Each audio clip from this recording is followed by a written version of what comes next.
আমরা যখন মারা যাব না, আমরা মারা গেলে পরে 40 দিন তারা আমাদেরকে মনে রাখবে কিনা সন্দেহ আছে। বিশ্বাস করছেন না? এই যে আমাদের অনেক আত্মীয় স্বজন মারা গেছে না, বছরে একটা বারো কি কবরস্থানে কেউ গিয়েছে? হয়তো যায়, মৃত্যুবার্ষিকী ওই দিন যায়, তাই না? দেখেন আমরা কিন্তু আস্তে আস্তে ভুলে গিয়েছি তাদেরকে, আমরা ব্যস্ত হয়ে গেছি। ঠিক একইভাবে তারাও আমাদেরকে ভুলে যাবে। এই জন্য আমি বারবার আপনাদেরকে মনে করে একটা কথা, আমার জীবন থেকে উপলব্ধি করি একটা কথা, যে একমাত্র আল্লাহ ছাড়া এই পৃথিবীতে এবং পরকালে আমাদের আপন বলে কেউ নাই। বাকি সবাই সবার স্বার্থের জন্য আছে। মানুষ মানুষের অবস্থানকেই মূল্যায়ন করে, মানুষ মানুষের অবস্থানকেই মূল্যায়ন করে। আল্লাহ রাব্বুল আলামিন আপনার ভিতরটাকে ভালোবাসে। দেখেন আপনি যখন নামাজ পড়েন নাই, আল্লাহ পাক কিন্তু আপনাকে ধ্বংস করে দেন নাই। আল্লাহ পরম করুণাময় আপনাকে হেদায়েত দিয়ে নামাজি বানিয়ে দিয়েছে। জীবনে অনেক পাপ করেছেন, ইনস্ট্যান্ট আল্লাহ পাক শাস্তি দিতে পারতেন, আল্লাহ পাক দেন নাই। আল্লাহ আপনাকে ভালোবাসেন, আল্লাহ আমাকে ভালোবাসেন। আল্লাহ পাকের এই ভালোবাসার ঋণটা শোধ করার জন্য হলেও নামাজি হয়ে যান, আল্লাহর পথে ফিরে আসেন, দিনের জন্য কিছু করেন, দিনের ফিকির করেন, পড়াশোনা করেন। প্রিয় ভাইরা, আল্লাহ পাক তৌফিক দান করুন। দেখুন, এই রিবা থেকে দূরে থাকার জন্য একটা হাদিস যথেষ্ট, যে 4 শ্রেণীর মানুষকে আল্লাহ রাসূল সাল্লাল্লাহু আলাইহি ওয়াসাল্লাম লাআনত করেছেন, অভিশাপ দিয়েছেন। ইনশাআল্লাহ আজকের লেকচার যাদের কানে যাবে, আমরা যদি না খেয়েও মরে যাই, আল্লাহ পাক না খেয়ে মারবেন না ইনশাআল্লাহ। রিজিক আছে, খাবো ইনশাআল্লাহ।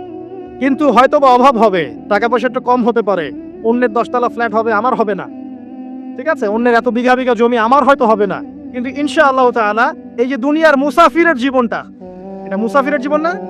মুসাফিরের জীবনটা কেটেই যাবে ইনশাআল্লাহ। কাটবে না? যে কোনো ভাবেও কেটে তো যাবেই ইনশাআল্লাহ। এই যে পরকালের জীবনটা একটা চেতনার শক্তি, জানেন? দুনিয়াতে যত বাধা বিপত্তি আসুক, গাল মন্দ খান, গীবত তহমত খান, কষ্ট হোক, নির্যাতন হোক, একটা বিষয় মনের মধ্যে শান্তি দেয়। কি শান্তি?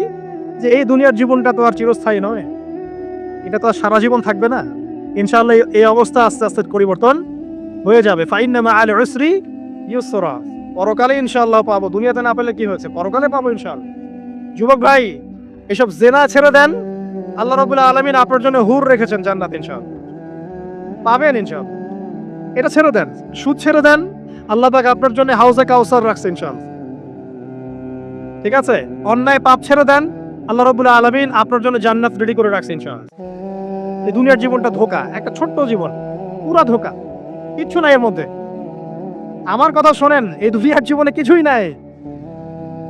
চারপাশে অনেক কিছু মনে হবে, আপনার বাড়ি আছে, গাড়ি আছে, স্ট্যাটাস আছে, টাকা পয়সা, প্রতিপত্তি সব আছে।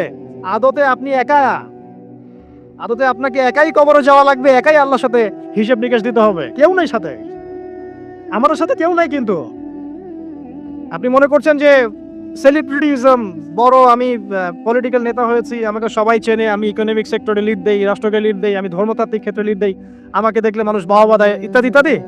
দিন শেষে আমি একা, আপনিও একাই। আমাকেও একাই যেতে হবে, আপনাকেও একাই যেতে হবে। এগুলো সব চারপাশের খালি অন্ধ মোহ, আর কিচ্ছু না। তো এই মোহের মধ্যে ঢুকে পড়বেন না, আল্লাহ পাক তৌফিক এনায়েত করুন। নবী সাল্লাল্লাহু আলাইহি ওয়াসাল্লাম বারবার বলতেন, আল্লাহুম্মা ইন্নী আউযু বিকা মিন ফিতনাতিদ দুনিয়া, বলতেন না? হে আল্লাহ, আমি এই দুনিয়ার ফিতনা থেকে তোমার কাছে আশ্রয় প্রার্থনা করছি। ওয়া ইন্নী আউযু বিকা মিন ফিতনাতিন নিসা, আমি মহিলাদের ফিতনা থেকেও আশ্রয় প্রার্থনা করছি। আরো দোয়া করতেন, আল্লাহুম্মা ইন্নী আউযু বিকা মিন আযাবিল কবর, হে আল্লাহ, আমি কবরের আযাব থেকে আশ্রয় প্রার্থনা করছি। ওয়া আযাবি জাহান্নাম, জাহান্নামের আযাব থেকে আশ্রয় প্রার্থনা করছি। ওয়া মিন ফিতনাতিল মাহইয়া ওয়াল মামাত, জীবন মৃত্যুর ফিতনা থেকে আশ্রয় প্রার্থনা করছি। ওয়া মিন শাররি ফিতনাতিল মাসিহিদ দাজ্জাল, এবং দাজ্জালের ফিতনা থেকে আশ্রয় প্রার্থনা করছি। দাজ্জালে পরে আসবো ইনশাআল্লাহ। দাজ্জাল নিয়ে আলোচনা করলে আবার কিছু মানুষ খারেজি ট্যাগ লাগাই দিতে পারে, ওই জন্য এদিকে আমি এখন যাচ্ছি না। হ্যাঁ, সামনে আসি। তো রিবার বিষয়টা বলছিলাম, আইয়ামে জাহিলিয়াতের যে সেই রিবা এখনকার বিশ্বে আছে কি নাই বলেন? ওই সময় না হয় মক্কায় ছিল, এখন কি সারা বিশ্বব্যাপী নাই? বিশ্বের কোনো কান্ট্রি রিবা মুক্ত না, বিশ্বের কোনো দেশ রিবা থেকে মুক্ত থাকতে পারবে না, এই বিশ্ব পরিচালনা যারা করছে ওদের আন্ডারে থাকলে। কখন হবে বিশ্ব রিবা মুক্ত? একদিন বিশ্ব রিবা মুক্ত হবে ইনশাআল্লাহ। একদিন না একদিন এই বিশ্বটা সুদ মুক্ত হবে ইনশাআল্লাহু তাআলা। তখন জালেম পার পাবে না, মাজলুমের রক্ত শ্রম বৃথা যাবে না ইনশাআল্লাহ। কবে, কত বছর পর আমি জানি না, কিন্তু এতটুকু জানি যে মালহামার পরে যখন আল মাহদি আসবেন, এবং তারপর যখন মাসিহুদ দাজ্জাল বের হবে এবং ঈসা ইবনে মারইয়ামকে আল্লাহ পাক নামিয়ে দিবেন, তার হাতে যখন দাজ্জাল নিহত হবে, এবং জেরুজালেম থেকে যখন পুরো বিশ্ব শাসন করা হবে মুসলিমদের হাতে, তখন রিবা বলে কিছু থাকবে না পৃথিবীর। তার আগ পর্যন্ত এই অবস্থা সলভ হবে কিনা আমরা জানি না, হতেও পারে নাও হতে। তো ওই সময় যে হবে নিশ্চিত ইনশাআল্লাহ।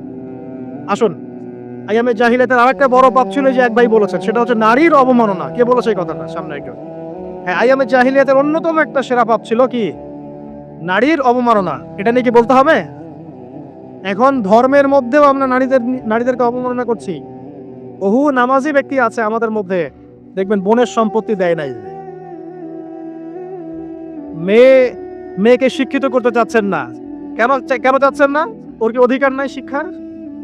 আপনি কি জানেন যে আয়েশা রাদিয়াল্লাহু আনহার কাছে বহু সাহাবী হাদিসের তালিম নিয়েছেন, বহু হাদিস শিখিয়েছেন কে? মা আয়েশা রাদিয়াল্লাহু আনহা। তো তিনি যদি শিক্ষিত না হতেন, শেখাতে পারতেন? তো মেয়েদের শিক্ষার দরকার আছে না? হ্যাঁ, কি বিষয় দরকার? তাদের উপযুক্ত পরিবেশ নিশ্চিত করতে হবে, নিরাপত্তা, পর্দা এগুলো নিশ্চিত করতে হবে। তারপরে মেয়েদেরকে আপনি অবশ্যই শিক্ষিত করুন। ঘরের কোণে বসে রাখতে কে বলেছে? আপনি নিরাপদ পরিবেশ দেন, পর্দা দেন, তারা মাদ্রাসা যাবে, পড়াশোনা করবে। ঠিক আছে? আল্লাহ পাক আমাদের মা বোনদেরকে শিক্ষিত করার তৌফিক দান করুন। আমিন। ভালো ভালো কোয়ালিটি সম্পন্ন মহিলা মাদ্রাসা গড়ে তোলেন। আর মেয়েরা যদি শিক্ষিত না হয়, তাহলে আমাদের বাড়ির বউরা শিক্ষিত হবেন। আর বউ শিক্ষিত না হলে আপনি একা শিক্ষিত হয়ে লাভ নাই। তখন ওই যে বললাম টর্চার সেল, ওই টর্চার সেলে ঢুকতে হবে আর কি।